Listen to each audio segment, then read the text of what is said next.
ഇന്ന് രാവിലെ ഞാൻ അടുക്കളയിൽ കയറിയിട്ട് ആദ്യം പോയി നോക്കിയത് അപ്പം പുളിച്ചിട്ടുണ്ടോന്നാട്ടോ. അതായത് നമ്മൾ ഇന്നലെ അരിപ്പൊടി കലക്കി വെച്ച അപ്പത്തിന് മാവുണ്ടല്ലോ, അത് പുളിച്ചോന്നാട്ടോ ഞാൻ ആദ്യം പോയി നോക്കിയത്. അപ്പം നന്നായിട്ട് പുളിച്ചിട്ടുണ്ടായിരുന്നു കേട്ടോ മാവ്. അപ്പം അമ്മ രാവിലെ ഉപ്പൊക്കെ ഇട്ട് ഇളക്കി വെച്ചിട്ടുണ്ടായിരുന്നേ. അങ്ങനെ അത് ഞാൻ നോക്കിയിട്ട് പിന്നെ പയറുകറി വെക്കാമെന്ന് ഓർത്താണ് അപ്പത്തിന്.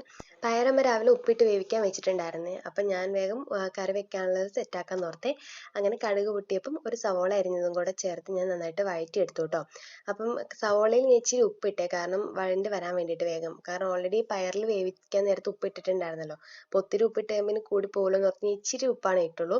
അങ്ങനെ അത് വഴറ്റാൻ വേണ്ടി വെച്ചപ്പോഴത്തേക്കും ഇത്തിരി സമയം എടുക്കുമല്ലോ. അപ്പം ഞാൻ തേങ്ങ അരപ്പും കൂടെ റെഡിയാക്കാമെന്ന് ഓർത്ത് തേങ്ങയും പച്ചമുളകും വെളുത്തുള്ളിയും ഉള്ളിയും ജീരകവും പിന്നെ ഇച്ചിരി മഞ്ഞൾപ്പൊടിയും കൂടി ഇട്ടിട്ട് നന്നായിട്ട് അരച്ചെടുത്തു കേട്ടോ.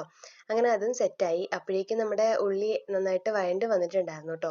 അങ്ങനെ ഉള്ളിയിലേക്ക് ഞാൻ വേവിച്ച് വെച്ചിരുന്ന പയർ അതിനകത്തേക്ക് ചേർത്തിട്ട് ജസ്റ്റ് ഒന്ന് ഉടച്ചു കൊടുത്തേ. പയറിൽ വെള്ളം ഇത്തിരി വറ്റിയിട്ടുണ്ടായിരുന്നു കേട്ടോ. അപ്പം ഞാൻ ഓർത്തു കറി ആക്കുമ്പോൾ ഇച്ചിരി വെള്ളം കൂടെ ഒഴിക്കാമല്ലോ എന്ന് ഓർത്തു.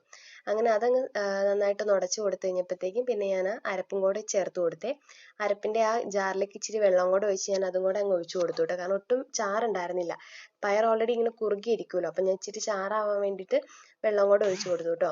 അങ്ങനെ ദേ പയറുകറിയൊക്കെ സെറ്റായിട്ടോ. പിന്നെ അതൊന്ന് തിളയ്ക്കാൻ വേണ്ടിയിട്ട് നോക്കി നിന്ന് നന്നായിട്ട് കറി തിളച്ചൊക്കെ എടുത്ത് വന്നു കേട്ടോ. അങ്ങനെ കറിയും സെറ്റായിട്ടോ. പിന്നെ ഞാൻ നേരെ അപ്പം ചുടാനായിട്ട് നോക്കിട്ടോ. നല്ല മയം ഉണ്ടായിരുന്നു കേട്ടോ അപ്പത്തിന്. അപ്പം അങ്ങനെ അപ്പം ചുട്ടു. കാരണം അപ്പം ചുടാൻ വേണ്ടിയിട്ട് ഇങ്ങനെ എന്താവും അപ്പത്തിൻ്റെ അവസ്ഥ എന്നറിയാൻ വേണ്ടിയിട്ടൊരു നമുക്കൊരു ആകാംക്ഷ ഉണ്ടാവുമല്ലോ. അങ്ങനെയായിരുന്നു കേട്ടോ എനിക്ക്. അങ്ങനെ നല്ല അപ്പമായിരുന്നു കേട്ടോ. നല്ല മയം ഉണ്ടായിരുന്നു. അങ്ങനെ എല്ലാവർക്കും ഉള്ള അപ്പമൊക്കെ ചുട്ടു വെച്ചു.